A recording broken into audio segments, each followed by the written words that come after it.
Welcome, everybody. Hope you had a good weekend. A lot of different things going on, and I want to jump right into it. You know, one of the things that was good last week that happened on the 1 year anniversary of the January 6th Trump riots was that, at least in some circles, there was a message which we heard multiple times, which is, okay, it's been a year, and a year ago, it didn't work. The insurrection failed. The attempt at a coup failed to actually keep the guy who didn't win in power. But instead of saying, great, it failed, we don't need to think about it anymore, many prominent voices have been saying the coup attempt continues. They're going to go crazy in 2024 trying to do it again. And they may even try it to some degree in 2022. And unless we're prepared, it has been made clear that were they slightly less incompetent, they might have pulled it off. Still unlikely they truly would have pulled it off. But the major and basic systems of democracy that we, in some sense, take for granted could have failed us. And there are a bunch of different pieces that I want to mention to you today that have been published, which I think are really, really good. And step back for a second and think about from how many different areas we are hearing this. Former military generals, former U.S. presidents, some of the most quoted thinkers of our time, like Noam Chomsky, and on and on and on. So let's just jump right in and take a look. Now, last week, we already looked at this first example. Retired general warns the U.S. military could back a coup after the 2024 election. I have an entire clip on this on the YouTube channel, so I won't redo it. But the gist of this was that actually 3 retired generals are warning that if in 2024 we saw another desire and another attempt for Republicans to take an election that they did not win, if they had the support of the upper echelon of the military, if the upper echelon of the military believed that the person that won didn't actually win and decided to help the insurrectionists, the outcome could be completely different. In other words, that the coup could succeed if the insurrectionists had the upper echelon of the military on their side. We talked about that last week. Also last week, we are starting to see concern in Canada, our friendly neighbors to the north, of if the U.S. is no longer democratic, what does that mean for us? How do we need to protect ourselves? And I told you about this report and article from the Canadian political science professor, Thomas Homer Dixon, who is saying, we in Canada, this is not even a warning to Americans. This is Thomas Homer Dixon warning his own country and saying, we could have a right-wing dictatorship in the United States by 2030, depending on what happens in 22 and in 24 and theoretically subsequently in 2028, with a continued erosion of a continued growth of this authoritarian right-wing movement, bolstered to some degree, by the way, by some left-wingers looking away and saying there's nothing to see here. That's also part of the problem, but mostly the people doing it are the problem. The U.S. could be a right-wing dictatorship by 2030. But there are more concerns, and I think it's great that this is being published from different voices because it is so important to understand. Jimmy Carter wrote a really good piece last week on the eve of the January 6th Trump riot anniversary in the New York Times called "I Fear for Our Democracy." And this is part of a number of essays that were published, and it's very, very much worth reading.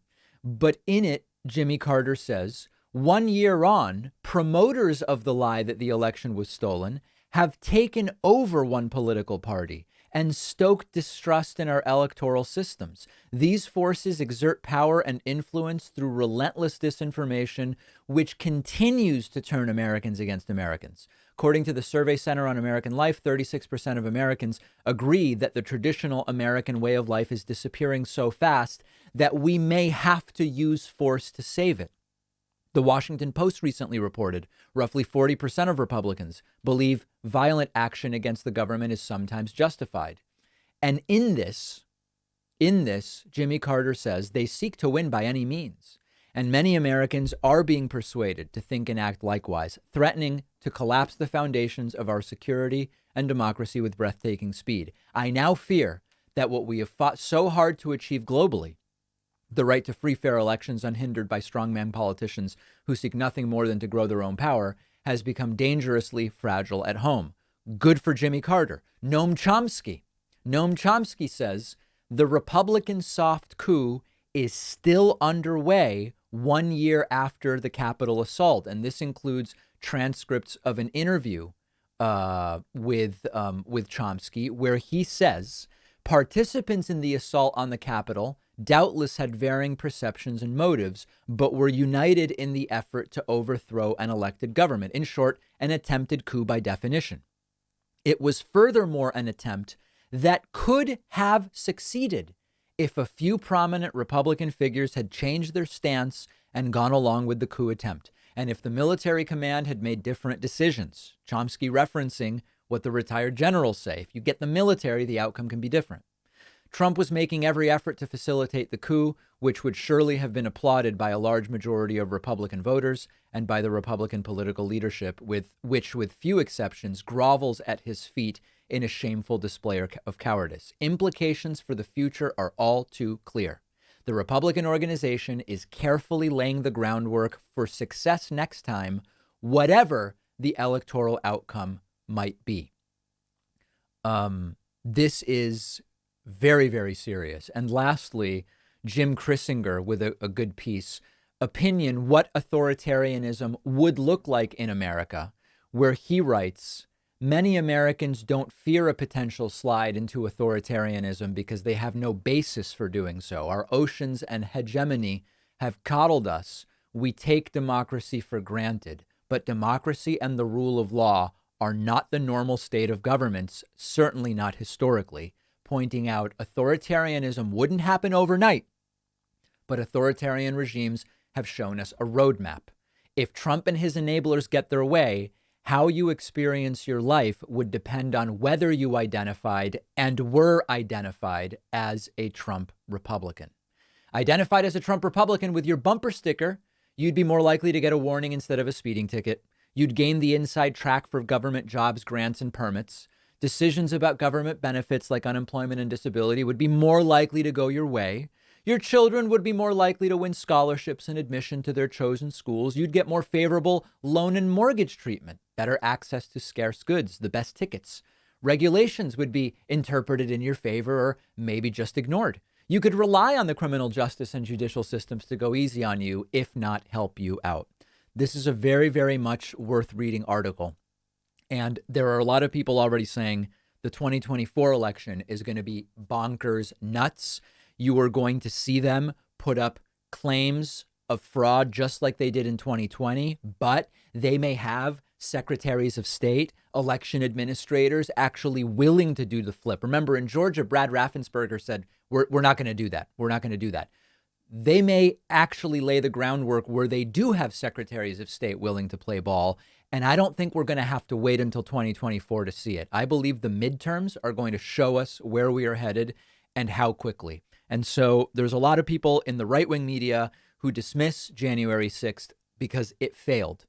And you would better believe that if they had succeeded and Trump was still president, some of those very people saying it wasn't really anything because it failed would be praising it as a victory for the real winner. So those people you can't listen to. They don't care about democracy. They're against it if democracy leads to an outcome they don't want. It's not been a priority of the Republican Party for a really long time.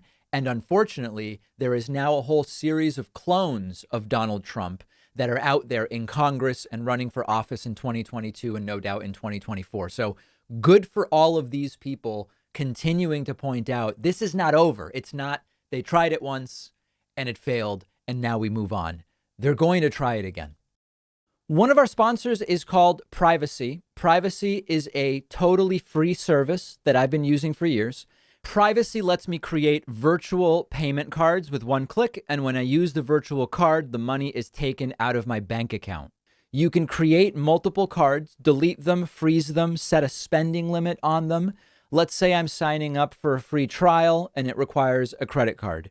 Privacy will autofill a virtual card number. And then after signing up, I can delete that virtual card. So I know I'm not going to be charged again. Something really useful and very practical. Or let's say I'm ordering food over the phone, but I left my wallet somewhere. I don't have my real credit card on me.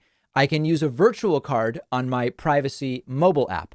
But really, the best part is you're not out there exposing your real credit card number, so you're not as susceptible to data breaches and identity theft.